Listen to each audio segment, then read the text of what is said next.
조갑제 TV 시청자 여러분 안녕하십니까? 2022년 1월 4일 오전 11시입니다. 어제는 국민의힘 윤석열 후보 그리고 김종인, 이준석 이런 사람들의 이름이 왔다 갔다 하면서 가장 큰 뉴스는 윤석열 후보가 화를 냈다는 겁니다. 윤석열 후보가 김종인 선대위 총괄위원장이 멋대로 선대위 개편안을 발표를 하고 자신에게 사후 통보한 데 대해서 매우 화를 냈다는 겁니다. 그런데 그 화를 바깥으로 표출하지는 않았습니다. 어젯밤에 기자들 앞에서 모든 잘못은 나에게 있다라는 자세를 취했습니다. 그런데 국민의힘은 나름대로의 몸부림을 쳤어요. 의원총회를 열어가지고 김기현 원내대표 그리고 김도읍 정책위 의장 등 모든 사람들이 현재 가지고 있는 당직을 다 내려놓자고 했습니다. 윤석열 후보의 최측근인 권성동 사무총장은 선거위의 직책은 내려놓겠다. 그리고 사무총장직도 필요하면 그만두겠다라고 했습니다. 그러나 이준석은 계속 버티겠다고 하고 김종인은 어제 윤석열을 아주 부하처럼 취급하는 행동을 계속했습니다. 의원총회에 나와가지고 윤석열 후보는 우리가 서주는 대로 그냥 읽기만 하면 된다는 식의 연기만 잘하면 이긴다. 그러면서 윤석열은 정치인으로서 무능하다라고 했어요. 자기가 상황임을 선포를 했습니다. 그 정도가 아니고 어제 텔레비전 인터뷰에 나와서는 어제 개편안을 자기가 마음대로 정해가지고 윤석열에게 사후 통보한 것을 자랑했습니다. 이런 상황에서 모든 것은 이제 화가 많이 났다는 윤석열 후보의 결심에 달려 있습니다. 그러면은 어떤 방향으로 가느냐? 최악의 경우에는 선대위에서 윤석열 후보의 측근을 다 쫓아내버리고 김종인, 이준석 두 사람 체제로 가는 겁니다. 그 다음 차선책은 뭘까요?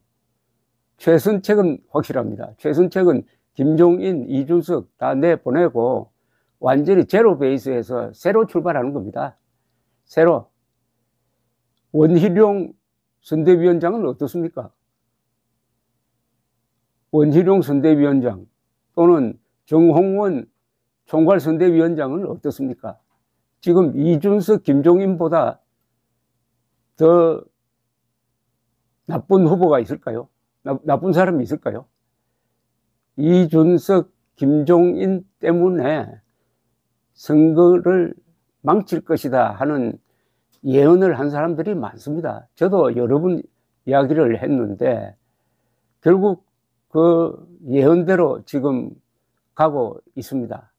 그러나 하나 기대할 만한 것은 윤석열 후보가 화를 냈다는 점입니다.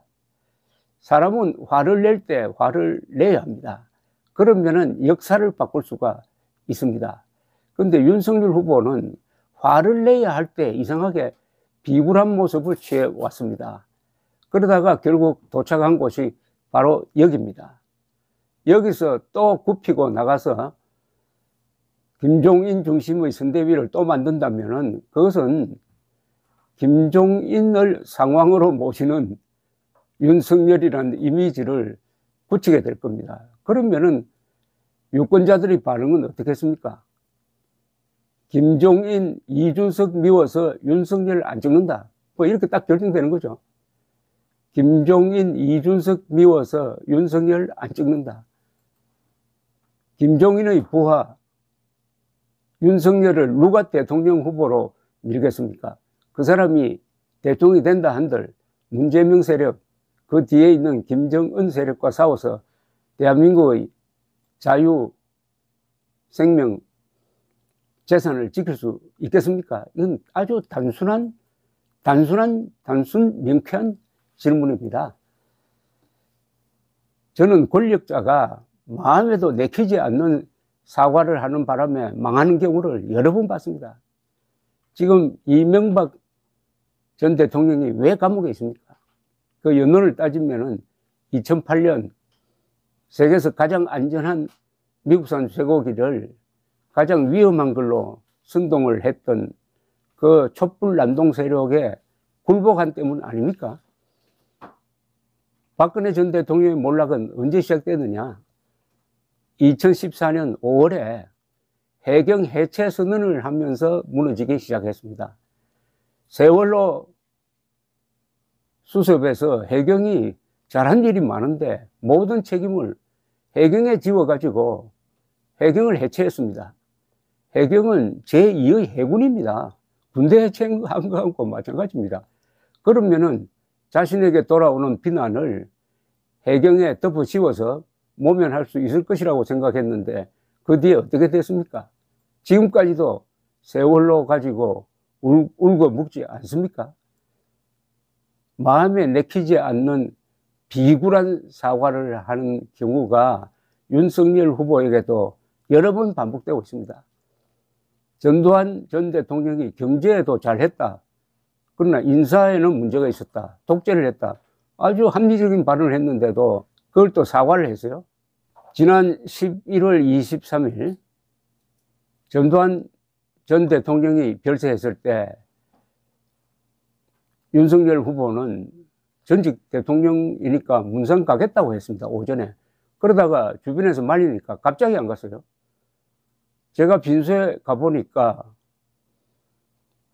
조화 하나도 보내지 않았습니다. 전직 대통령 빈소에 윤석열 대통령 후보의 조화가 와 있지 않았습니다. 그러면 이게 겁을 먹은 거죠. 그 뒤로도 계속 사과하고 있습니다. 그런데 문제는 사과해야 될 일이 아닌데도 사과를 하고 있다는 점입니다. 이건 아주 위선적인 사과고 비겁한 사과죠. 그런데 어제 화를 냈다고 하니까 한번 그 결과를 봐야 되겠는데 이것도 빨리 해야 합니다. 오늘, 내일 중으로 해야 하는데 결론은 김종인, 이준석의 지금 포로가 되어 있는 윤석열 후보가 탈출할 것이냐 말 것이냐입니다. 여기서 결판이 납니다. 그리고 여러 가지 상황은 윤석열 후보에게 유리합니다.